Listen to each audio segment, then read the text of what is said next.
dan mutaba'ah. Ikhlas dan sesuai dengan ikhlas dan sesuai dengan tuntunan Rasulullah sallallahu alaihi wasallam. Ini dirinci lagi, sesuai dengan tuntunan Rasulullah sallallahu alaihi wasallam artinya sesuai dengan syarat dan rukunnya.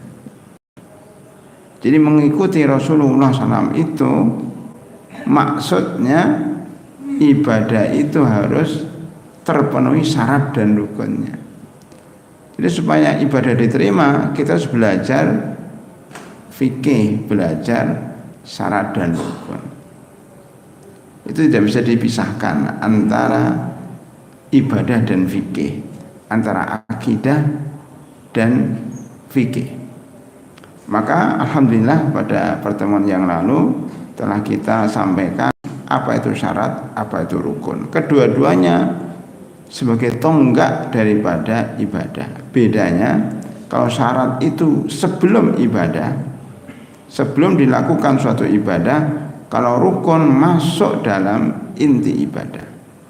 Umpamanya syarat sholat itu wudu, rukun sholat itu umpamanya membaca Al-Fatihah. Wudu di luar sholat, membaca Al-Fatihah di dalam sholat.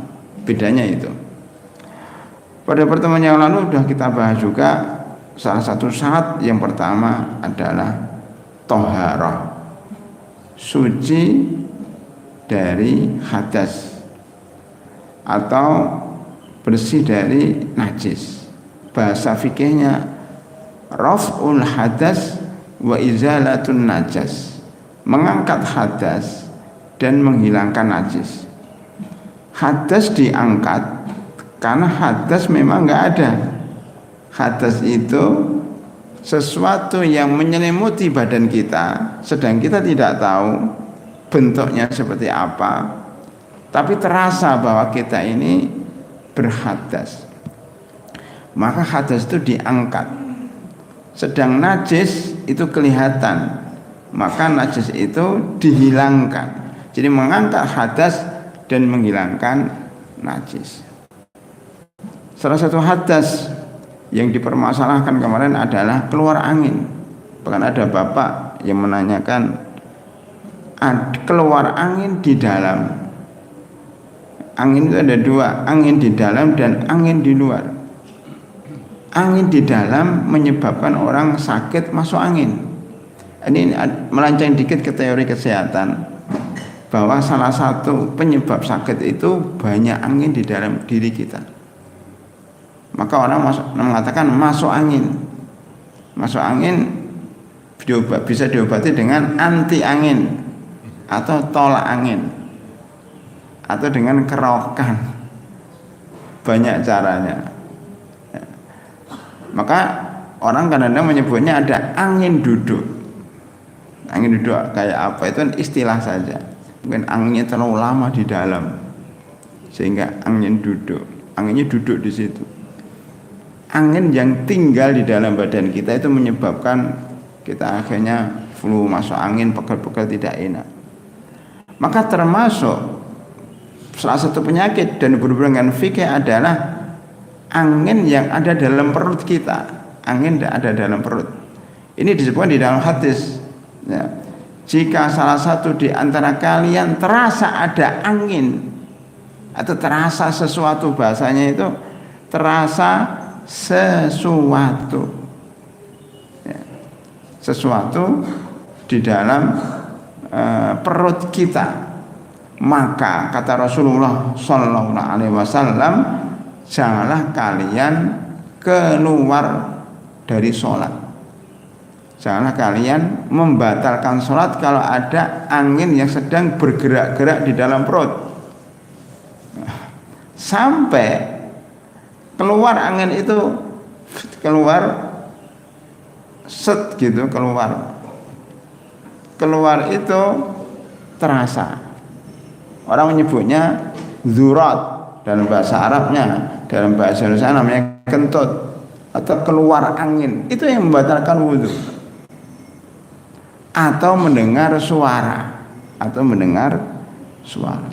Ini hadis ini penting, Pak. Hadis ini walaupun pendek penting. Kenapa? Karena dari situ muncul satu kaidah fikih yang bernama al-yakinu la yuzalu al-yakinu la yuzalu bisyakki. Keyakinan itu tidak bisa dihilangkan dengan keraguan-raguan. Kita yakin sudah wudhu, tetapi ragu-ragu keluar angin atau belum, karena terasa mules. Mules itu ragu-ragu keluar angin atau belum. Maka dari apa itu keluar dalam. Makanya tadi di dalam ada angin enggak masalah, tapi ketika sudah keluar menjadi batal. Keluar itu dengan terasa atau bersuara. Kita enggak terasa, tapi maaf, kalau keluar itu ada dua tanda. Kemudian apa dua tandanya, Pak? Masih ingat, Pak? Dua tanda orang itu kan, satu bunyi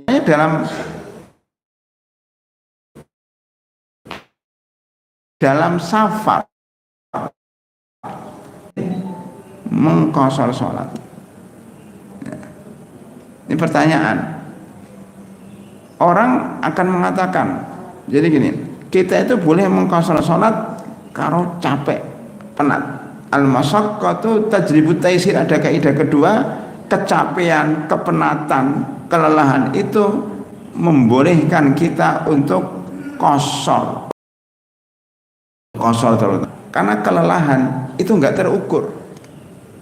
Makanya Bapak ini ya, sholat itu lelah enggak? Sholat itu lelah enggak? Ada kata tangan lelah. Ini ke masjid, berdiri, rukuk, sujud, itu kan lelah. Cuma enggak terukur lelahnya kayak apa. Yang satu lelah, yang satu tidak lelah. Atau yang satu lelah ya banget sehingga pakai kursi, yang satu enggak terlalu lelah, enggak ada ukurannya. Termasuk melakukan perjalanan itu lelahnya enggak terukur. Yang satu naik mobil ya, ada AC-nya, yang satu naik mobil, naik angkot, yang satu naik pesawat, yang satu naik motor, yang satu ini tayamum. Jadi tayamum itu bisa mengangkat hadas kecil dan hadas besar sekaligus. Yang peristiwa kedua, peristiwa Amru bin As, seorang panglima perang yang membuka kota Mesir. Yang dulunya ini jahiliyah. Amru bin As ini, Bapak ingat, Amru bin As itu termasuk orang kafir jahiliyah yang mengejar Ja'far bin Abi Thalib dari Mekah ke Habasyah, ke Ethiopia naik kapal. Jadi mereka itu berhijrah. Umat Islam itu ketika ada tekanan dari kaum Quraisy itu pada hijrah ke Ethiopia. Di situ ada namanya Raja Najasyi. Termasuk yang memimpin rombongan itu adalah Ja'far bin Abi Thalib, sepupunya Rasulullah Shallallahu Alaihi Wasallam, kakaknya Abbas bin Abbas bin Abi Thalib ya.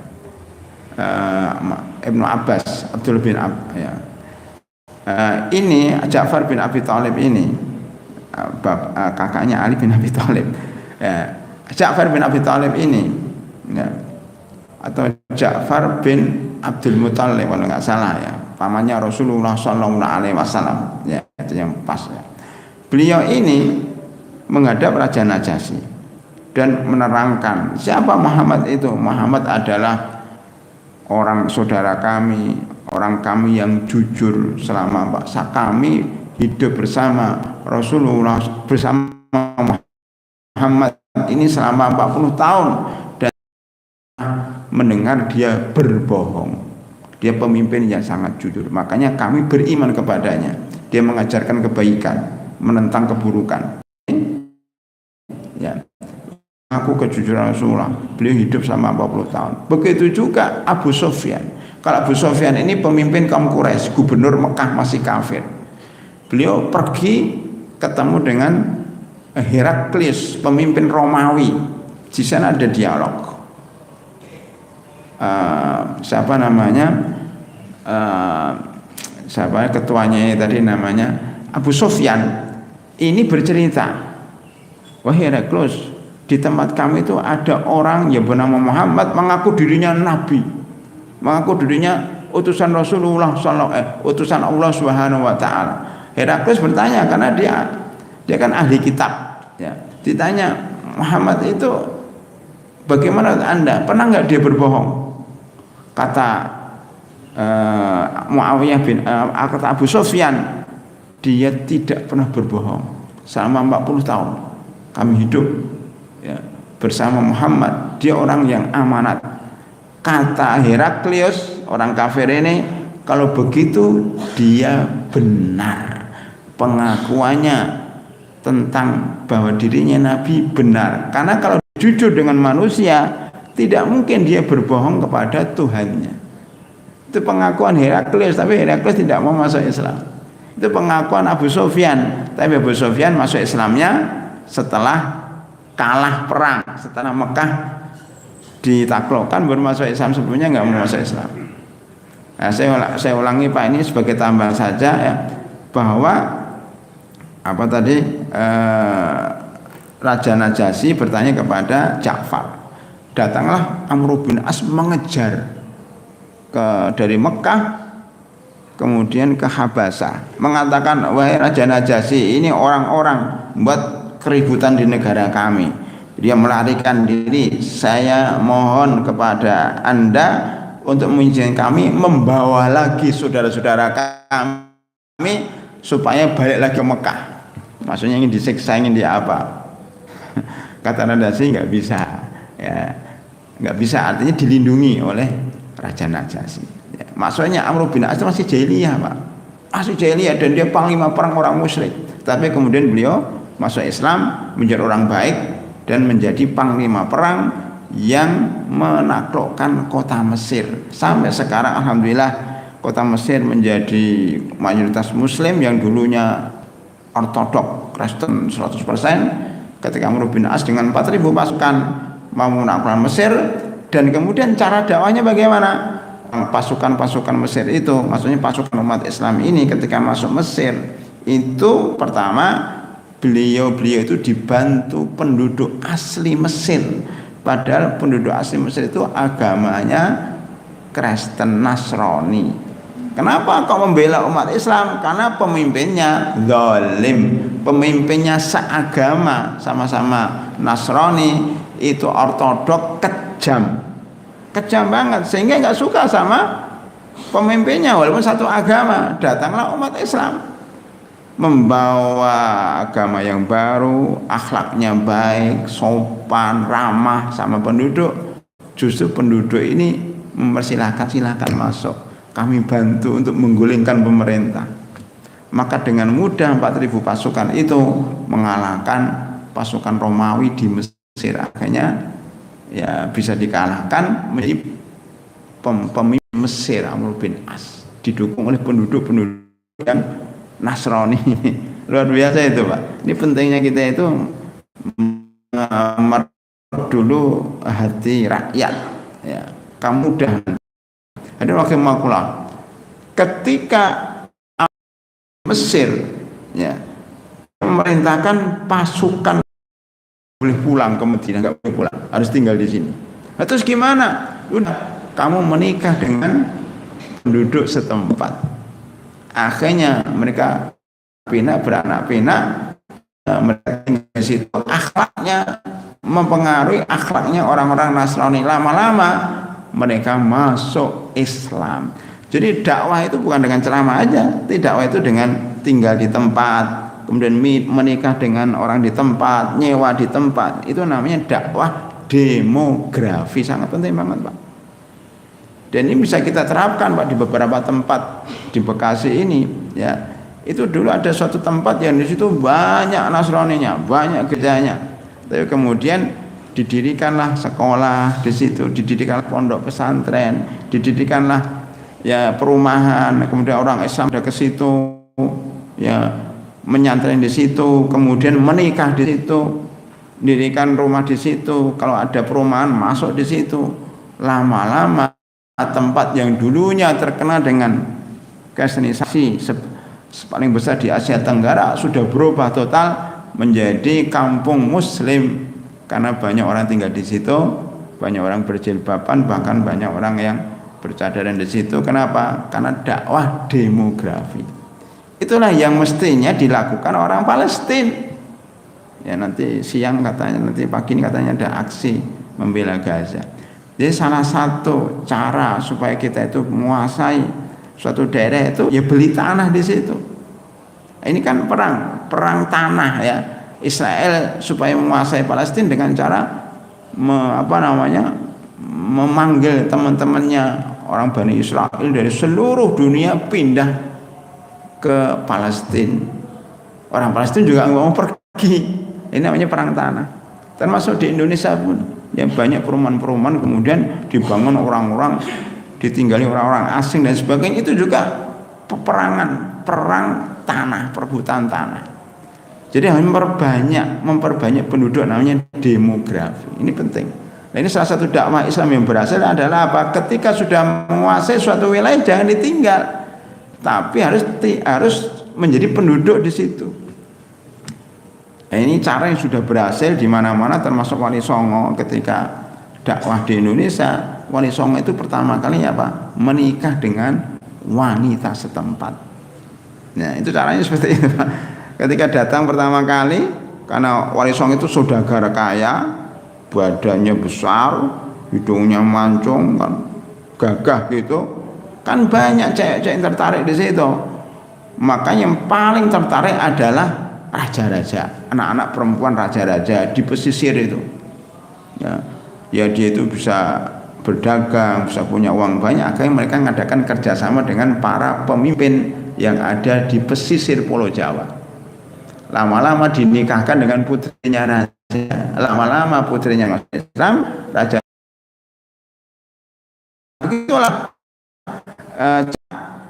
Islam masuk ke wilayah Indonesia seperti itu. Akhirnya pesisir-pesisir itu jadinya menghancurkan Majapahit. Itu bukan umat Islam, memang darah. Itu bukan umat Islam, memang darah. Itu baru saya tadi bicara Amr bin As. Lah begitu Amr bin As menjadi masalah jenderal yang mampu menguasai Mesir sampai Masjid Amr bin As sampai sekarang, dan masjidnya ramai. Ada waktu mau pulang, Amr bin As ini suatu ketika berjalan ya di padang pasir memimpin perang. Tiba-tiba junub. Ini menarik sekali, tiba-tiba junub di malam yang dingin banget,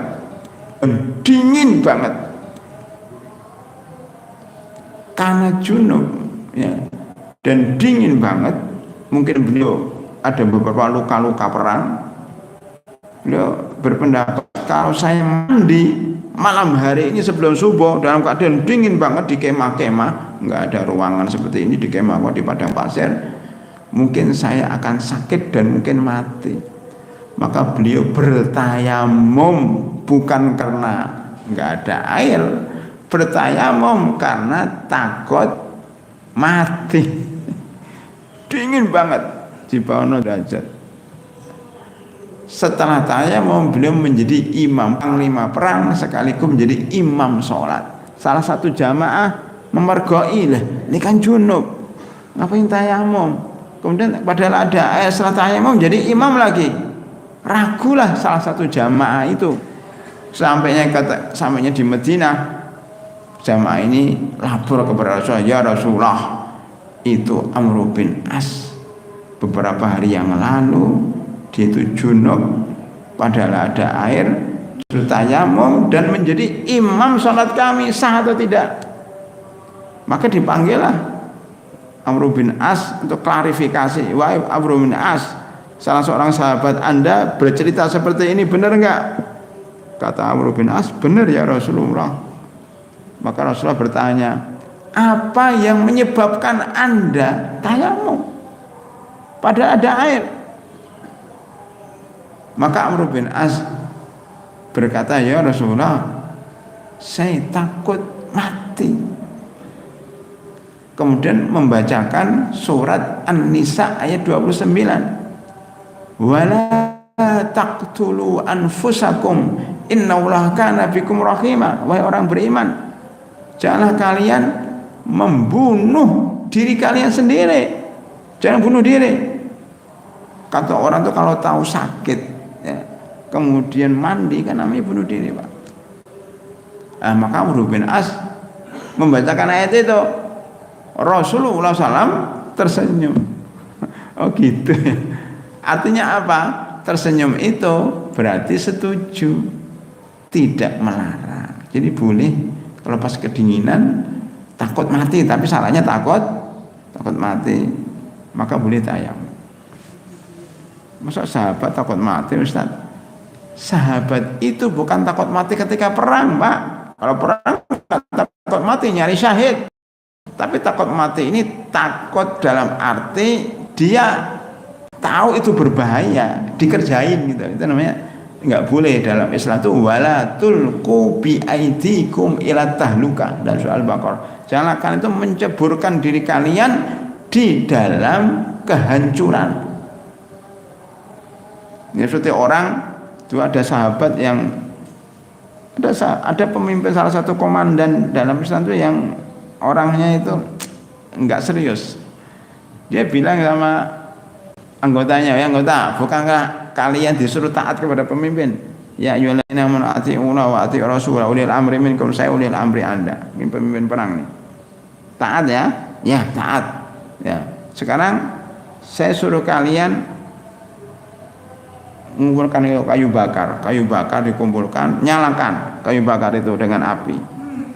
Habis itu kamu terjun ke situ. Maksudnya api yang nyala itu kamu terjun ke situ. Loh, pada ragu-ragu antara mau terjun karena taat pemimpin atau karena ini pemimpinnya nggak jelas. Itu ada sahabat seperti itu, Pak. Itu cuma nguji aja. Saya hanya menguji mental kalian. Saya nggak sungguh-sungguh. Jadi ada sahabat seperti itu. Maksudnya para hadirin rahimakumullah, kita itu tidak boleh menyemburkan diri di dalam kehancuran. Bukan takut mati maksudnya. Artinya begini, masuk ke bara api, masuk ke situ namanya bunuh diri. Atau kita naik motor ngebut lawan arus, itu nggak boleh. Jadi Amr bin As itu tidak mau seperti itu, menceburkan diri dalam kehancuran atau membunuh diri sendiri dengan perbuatan kita. Maka beliau beristiadat untuk tayamum. Makanya Rasulullah SAW ketika mendengar dalilnya surat An-Nisa ayat 29, beliau tersenyum saja. Artinya apa? Rasulullah SAW itu setuju dengan perbuatan Amr bin As, berarti boleh. Ada kisah serupa untuk membandingkan. Suatu ketika ada sahabat yang pergi berperang malam hari, ada yang junub. Kebetulan yang junub itu bukan panglima perang. Yang junub ini salah satu anggota pasukan yang terkena luka di kepalanya. Kepalanya ini kena sabetan pedang, wup, langsung luka. Tapi junub. Dia tanya sama temannya, "Wahai teman, ini saya ini luka kepala dan saya junub, kira-kira boleh nggak tayamum?" Kata temannya ini yang tidak punya ilmu, nggak boleh. Kamu harus mandi, walaupun dingin, walaupun kepalanya luka. Ya, akhirnya dia ngikuti fatwa temannya ini, mandi langsung mati.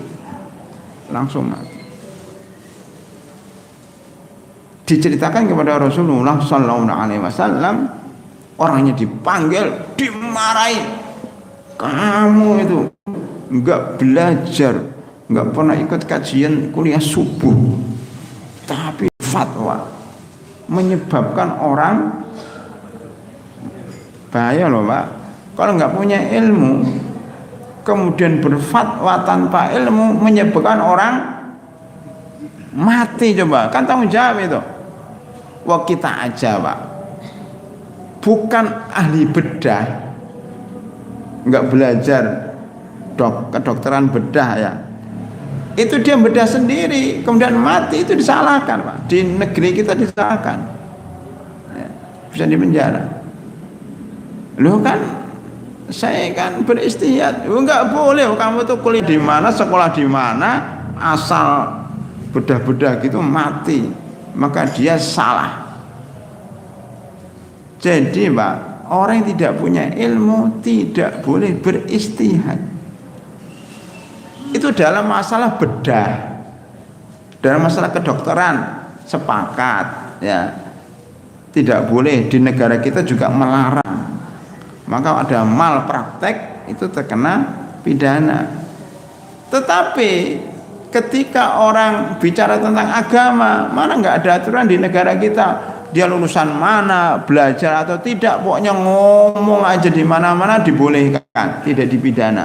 Bahkan sekarang ada dai-dai yang katanya banci apa namanya itu, laki-laki perempuan yang merubah diri jadi laki-laki, apa namanya itu, bencong kan jadi dai-dai terkenal Pak, ya, karena ini berfatwa asal dan sebagainya. Sekarang masyarakat Indonesia itu tidak lihat belakangnya, fotonya pinter ngomong, lucu, itu udah didengar. Nah itu nggak boleh Pak, tidak boleh kalau tidak punya ilmu dan berfatwa. Maka Rasulullah menanyakan sama orang itu, kamu telah ya membunuh saudara kamu dengan berfatwa tanpa ilmu. Sesungguhnya kalau kamu nggak tahu itu, bertanyalah, fas'alu ahla dzikri in kuntum la ta'lamun. Ya, bertanyalah sama orang yang tahu. Jika kamu tidak tahu, jangan berfatwa seperti itu. Dia dimarahi oleh Rasulullah SAW karena menyebabkan temannya meninggal. Ini kan beda kan Pak. Ini Amr bin As, seorang panglima yang berilmu, dengan sahabat yang tidak berilmu. Amr bin As nyamuk, walaupun dicela oleh anggotanya, tapi dia benar karena menghindari kematian. Yang satu berfatwa menyebabkan temannya mati. Ini beberapa kisah tentang tayamum, karena kita bicara tentang tayamum. Jadi Amr bin As sama Ammar bin Yasir ini benar, ya, bahwa dia harus bertayamum. Cuma Amr bin As karena nggak punya ilmunya, ya, beliau beristihad, tetapi kemudian diluruskan Rasulullah, tidak seperti itu wahai Amr bin As cara tayamumnya, maka cukup dengan menepukkan tangan, kemudian diusapkan ke muka dan kedua pergelangan tangan, udah selesai. Itu tayamum, ya. Itu menghilangkan hadas kecil dan hadas besar. Ada rahimakumullah, secara singkat aja karena kalau bicara masalah hadas itu panjang. Kemudian najis, ya, najis. Ada satu kejadian. Jadi gini, najis itu kan menghilangkan hadas dan najis. Najis itu ada di badan kita, ada di tempat sholat kita di masjid. Lah salah satu najis yang ada di masjid ini, ada satu kisah Arab Badui. Kisah Arab Badui yang datang dari kampung ke kota Madinah. Dia kebelet kepengin buang air kecil karena nggak tahu tempatnya di mana, namanya orang Badui. Langsung beliau cari pojokan masjid, kencing di pojokan masjid. Ini hadis sahih Bukhari dan Muslim, hadisnya sahih, ya. Jadi kencing di pojokan masjid. Maka para sahabat yang lagi duduk-duduk seperti ini langsung berdiri, kepengen marahin orang Badui yang dikencing di pojokan masjid. Rasulullah ada di situ, Pak, jangan, biarkan bapak itu, orang kampung itu kencing sampai selesai. Setelah selesai, silakan ngambil air pakai ember yang besar, disentor di atas kencing itu. Setelah selesai, panggillah Badui itu, sini Pak, saya ingin bicara dengan bapak, 4 mata di kamar. Ya, dibuatkan teh atau apa atau air, silakan diminum dulu Pak, bapak dari mana? Betul kan? Kenapa kesini, mau nyari siapa? Ngobrol panjang lebar, udah kenalan. Pak, kenapa bapak kencing di masjid? Oh, saya nggak tahu ya Rasulullah, dikira itu toilet katanya. Bukan. Ini masjid. Mungkin Bapak bertanya, kok bisa ya orang kencing di masjid? Mungkin bayangan Bapak begitu ya. Bapak harus bayangkan dulu masjid zaman Rasulullah itu bukan kayak gini, ada karpet hijau yang empuk, harganya mahal kayak gini. Nggak ada. Masjid ada AC-nya nggak ada, kemudian ada temboknya nggak ada. Zaman Rasulullah itu masjidnya itu dahulu adalah kebun kurma. Ya, kebun kurma kan pohon kurmanya banyak. Kemudian ditebangi pohon kurmanya, ada ditinggalkan 4 atau beberapa pohon kurma untuk tiang. Ya. Bawahnya masih tanah kebun. Atapnya seperti ini, tinggal diberi daun kurma, pelepah kurma. Tentunya ada mungkin kayu dan sebagainya. Jadi kayak gazebo, tahu Pak gazebo ya, atau rumah apa Pak namanya, ya gitulah ya, iwa joglo tapi bukan pakai genteng, hanya kayak rumah-rumah di suku-suku itulah ya, atapnya itu dari daun, bawahnya itu hanya pohon kurma, itu aja masjidnya, ya makanya semua masuk Pak, bukan hanya orang Badui, bahkan kambing masuk. Kambing itu bisa jalan. Waktu Rasulullah mau sholat Allahu Akbar, itu kambing masuk, mau lewat depan Rasulullah Sallallahu Alaihi Wasallam, maka beliau langsung maju ke depan. Ini nanti kita bahas pada waktunya. Beliau maju ke depan, menempel ke tiang atau ke waktu itu belum ada tembok pembatas begitu, akhirnya kambingnya lewat dari belakang. Itu kambing masuk. Yang kedua ada riwayat anjing masuk. Anjing masuk. Makanya orang Badui masuk dan dikira itu toilet wajar. Maka ditanya, Bapak kenapa kok kencing? Ini saya nggak tahu ya Rasulullah, kalau itu masjid dikira toilet. Maka beliau mengatakan ini masjid, tidak boleh ya kencing di dalamnya. Masjid ini hanya untuk sholat, untuk zikir dan membaca Al-Quran. Di dalamnya boleh ada pengajian, kuliah subuh, kuliah zuhur boleh. Tapi kalau kencing nggak boleh. Oh begitu ya Rasulullah, saya baru tahu. Nah, jadi kalau orang nggak tahu itu jangan dibodoh-bodohkan Pak, tapi diajarin.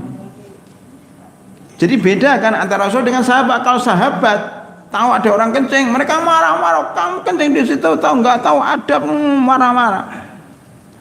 Makanya ketika Rasulullah menasihatkan seperti itu, orang Badui, alhamdulillah saya ketemu dengan Rasulullah sallallahu alaihi wasallam yang akhlaknya baik, ya penyampainya enak, adem, tidak marahin saya. Maka ketika sholat, orang Badui berdoa, ya Allah berikan kami rahmat dan Muhammad, berikan saya dan Muhammad rahmat darimu, ampuni kami berdua, jangan diampunin orang-orang lain yang marah-marah tadi. Rasulullah mengatakan jangan gitu Pak, orang lain juga baik. Itu berarti dakwahnya kan berhasil ya, yang keras hatinya menjadi lunak. Bahkan dia hanya ngefans sama Rasulullah, tidak suka sama yang bentak-bentak tadi. Itu penting Pak. Jadi pelajaran yang bisa kita ambil dari hadis ini, pelajarannya bahwa kalau orang lagi kencing, biarkan dia kencingnya sampai selesai, karena kencing itu perlu konsentrasi, perlu fokus. Karena orang sedang kencing, dibentak-bentak, dimarahin, diusir, dia pasti kaget. Kalau kaget, menurut kesehatan langsung menghentikan kencingnya, nggak bagus. Secara kesehatan nggak bagus. Kedua, secara psikologi nggak bagus, karena dia merasa down banget. Dia kaget, mungkin dia langsung kabur. Mendingan kaburnya keluar. Kalau kaburnya keliling masjid gimana? Keliling. Akhirnya kencingnya yang dikit jadi banyak. Itulah fikihnya Rasulullah. Kemungkaran itu jangan dirubah dengan kemungkaran yang lebih besar. Jadi membiarkan orang kencing itu lebih baik daripada bentaknya. Ini pernah dilakukan oleh seorang ulama namanya Ibnu Taimiyah. Ketika ke masjid itu melihat orang mabuk-mabuk Pak. Seperti kalau saya kuliah subuh itu lewat jalan apa ini Bogor, jalan raya Bogor ini ya. Nah ini itu kadang ketemu dengan orang-orang ya depan gelora apa gor itu ya orang-orang perempuan, tahu sendiri kan itu kan orang perempuan ya apa itu namanya WTS, PN itu banyak di jalan ya, biarin aja saya, ngapain saya harus berhenti nasihatin dia jadi masalah, biarin aja loh. Karena saya biarin, saya Ibnu Taimiyah itu ketika melihat orang mabuk itu ada sahabat dia itu kita nasihatin jangan, karena orang mabuk ini kalau kita suruh berhenti mabuknya dia akan begal, dia akan merampok orang. Jadi mabuk itu lebih baik daripada merampok. Mabuk untuk dirinya sendiri, merampok menyerakakan orang lain. Itu namanya fikih amar ma'ruf nahi munkar. Sama kencing untuk dirinya sendiri, kalau dibentak dia akan kemana-mana. Nah, yang ketiga masalah fikih, kalau kencing itu di atas tanah, maka cara membersihkannya bukan dicongkel, tapi cara membersihkannya adalah diguyur dengan air yang lebih banyak, maka bersih sendiri. Oleh karena itu halaman masjid ini, jika mungkin pernah ada kencing, ada kotoran kucing, ada kotoran manusia, maka sebenarnya bersih dengan air hujan dan dengan sinar matahari, maka najisnya bisa menguap sendiri. Maka sah kita sholat di lapangan, sah sholat di teras atau di halaman masjid, walaupun mungkin ada najisnya. Itu nanti kita akan bahas lebih lanjut pada pertemuan mendatang. Tapi ini salah satu contoh cara menghilangkan najis, bukan hanya dengan air, tetapi juga bisa dengan hujan, bisa dengan debu, dengan tanah, dan dengan sinar matahari. Tapi dalam kasus ini disiram dengan air yang lebih banyak. Jadi nanti ada satu kaidah, najis sedikit bisa dikalahkan dengan air yang banyak. Itu salah satu. Makanya kalau dalam fikih muamalat, kesalahan kita, mungkin kita ada yang salah lah, itu akan dihilangkan dengan kebaikan yang banyak. Begitu. Kalau kita lihat orang itu mesti ada kekurangannya dan kebaikannya, ambillah kebaikannya. Kesalahan dikit itu bisa ditutupi dengan kebaikan yang banyak. Wallahu a'lam bishawab. Masih ada sisa waktu sambil nunggu suruk. Ya, suruk sudah ya? Oh belum, suruknya belum. Tapi nggak apa-apa. Mungkin pertanyaannya banyak. Kalau kemarin nanyanya belum selesai, silakan Pak Susino. Saya ingin elaborasi tentang Amr bin As dengan dalil. Ya. An-Nisa 29. Ya. 29 itu bukankah itu konteks utuhnya kan terkait dengan larangan memakan harta secara batil kecuali dengan perdagangan yang saling ikhlas, Ya. jangan membunuh. Ya. Konteksnya itu bukan tentang itu. Artinya boleh kita kalau kita ada orang yang berilmu seperti Amr bin As itu untuk mengambil sebagian tentang janganlah membunuh dirimu terkait dengan bin As. Padahal ayat itu sedang membahas tentang larangan memakan harta dengan batil kecuali dengan perdagangan yang sangat ikhlas. Mohon bantuan apa kebolehannya mengambil ayat, tentunya berilmu di dalam kita. Ini tak terkait dengan fikih. Terima kasih. Baik, ini pertanyaan bagus Pak. Dan ini butuh ilmu memang. Begini, para ulama mengatakan ayat-ayat hukum itu tidak hanya diambil dari teks-teks hukum saja, seperti ayat tayamum, ayat wudhu, ayat sholat, tapi juga bisa diambil dari ayat-ayat cerita. Ayat-ayat cerita, contohnya ini lebih jauh lagi, bukan hanya itu, lebih jauh lagi. Nabi Musa alaihissalam ketika lari dari kejaran Firaun menuju Madyan. Kalau kita mau belajar lagi Pak, coba nanti dilihat Pak, Madyan di Google Map sebelah mana? Madyan, Mesir dan Madyan. Madyan itu kalau kita lihat itu sekarang berada di atas Saudi Arabia, sebelah timur berarti kan, di atas Saudi Arabia, di barat Palestina. Itu Madyan. Mungkin masuk negara Saudi, perbatasan antara Saudi dan Palestina itu Madyan di situ. Sedang Mesir di sebelah barat, terpisahkan dengan Laut Merah. Coba bayangkan Pak, berapa ribu kilo Nabi Musa itu lari dari Firaun, kan dari Mesir nih, lari entah kemana, lu kok bisa nyebrang ke Palestina dulu mungkin atau bagaimana sampai di Madyan. Madyan di situ ada Nabi Syuaib. Nabi Syuaib punya 2 anak. Ceritanya panjang ya. Kalau dalam surat Qasas disebutkan Nabi Musa bingung gitu, kemudian masuk Madyan, tiba-tiba melihat ada orang berkumpul mengambil air gitu. Ada 2 wanita yang tidak bisa ngambil air karena di situ dikuasai laki-laki. Datanglah Nabi Musa membantu mengambilkan air. Singkat cerita seperti itu. Kemudian diceritakan ini kepada bapaknya Syuaib, maka anaknya disuruh ngundang Nabi Musa datang ke rumahnya Nabi Syuaib karena telah menolong anaknya. Singkat cerita, Nabi Syuaib itu melihat Nabi Musa ini orangnya baik. Ini kan Nabi ketemu dengan Nabi, tapi Nabi Musa belum diberi wahyu ya, dia masih muda kan, masih bujangan ya. Wahai Nabi Musa, mau nggak saya nikahkan kamu? Ini kan cerita. Inni uridu an unkihaka ihdabnatayya hataini ala an ta'jurani samaniyah hijaj. Itu dalam surat Al-Qasas surat ke-28 ayatnya 26.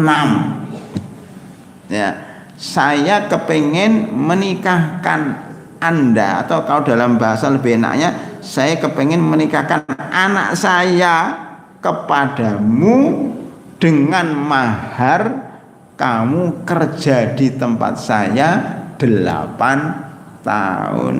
Tapi kalau kamu mau lengkapi 10 tahun lebih baik lagi. Itu cerita kan? Cerita Pak ya? Benar itu cerita ya? Konteksnya Nabi Musa. Tapi dari situ para ulama mengatakan boleh dari ayat ini kita menikahkan anak kita, maharnya adalah jasa. Karena tahu calon menantunya ini nggak punya kerjaan. Nabi Musa kan nggak punya kerjaan, dia kabur, dia DPO, nggak gimana kerja apa. DPO para nabi juga DPO loh para. Karena dia punya kambing banyak, butuh orang yang merawatnya. Udah, kamu merawat kambing-kambing kami selama 8 tahun dan itu dianggap mahar. Maka kalau sekarang saya menikahkan anak saya perempuan kepada laki-laki, saya butuh sopir pribadi. Jadi saya nikahkan anak saya denganmu, maharnya jadi sopir saya selama 8 tahun. Boleh enggak? Boleh. Karena jasa itu menimbulkan uang, maksudnya menghasilkan uang, tapi enggak digaji. Jadi sebenarnya enggak digaji karena gajinya untuk nyicil mahar. Itu contoh Pak. Hukum bisa diambil dari kisah. Apalagi dengan Al-Quran tadi, wala taqtulu anfusakum, dalam surat An-Nisa 29 boleh banget. Walaupun itu konteksnya adalah, coba Pak, ada nggak hubungan antara larangan jual beli? Ya ayyuhalladzina amanu la ta'kulu amwalakum bainakum bil batili illa an takuna tijaratan antaradin minkum wala taqtulu anfusakum innallaha kana bikum rahima. Surat An-Nisa 29. Larangan jual beli ya kecuali dengan ridho sama ridho. Kemudian diteruskan dengan janganlah engkau membunuh diri kalian sendiri. Apa hubungannya? Sulit kan menghubungkan antara membunuh diri sendiri dengan jual beli. Sulit menghubungkan, walaupun para ulama bisa menghubungkan itu Pak.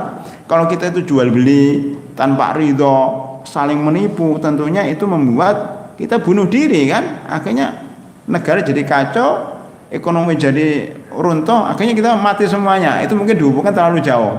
Oleh karena itu para ulama termasuk Amr bin As mengistimbatkan itu Pak. Wala taqtulu anfusakum, janganlah tayamum, janganlah mandi dalam keadaan dingin banget. Saya itu pernah Pak, junub, ini saya ceritakan juga, sama dengan Amr bin As di Saudi Arabia sepersis. Ya, cuma waktu itu saya di Riyadh atau di mana lupa ya. Itu dalam rangka daurah di tengah padang pasir di villa tapi dingin banget. Ya. Itu orang banyak pelajar dari Medina, dari Mekah, dari Saudi itu kumpul di situ. Saya anak baru waktu itu, mahasiswa baru. Saya baru teringat sekarang. Memang dinginnya luar biasa dan enggak ada sakhona, tidak ada air panas. Waktu saya lihat mandi enggak ya, mandi itu dingin banget. Tapi waktu itu saya mengatakan saya enggak sakit kok, saya enggak kayak Amr bin As, saya enggak luka-luka. Kalau saya mandi dingin kayak es, kayak air freezer itu, mandi ya Allah dingin banget. Tapi alhamdulillah sampai sekarang masih hidup. Itu tahun 93 ya, hampir berapa? Hampir mau 30 tahun yang lalu. Itu Pak, memang maksud saya memang dingin banget gitu loh. Apalagi kalau dia tidak saya dalam ruangan, bagaimana dia di luar anginnya kencang seperti itu. Maka benar Amr bin As mengistimbatkan itu. Bahkan ada ayat lain dalam surah Al-Baqarah itu hampir sama Pak. Bunyinya begini. Wa anfiqu fi sabilillah wala tulqu bi aidikum ila tahluka. Ada seorang ustaz mengatakan ini konteksnya infak.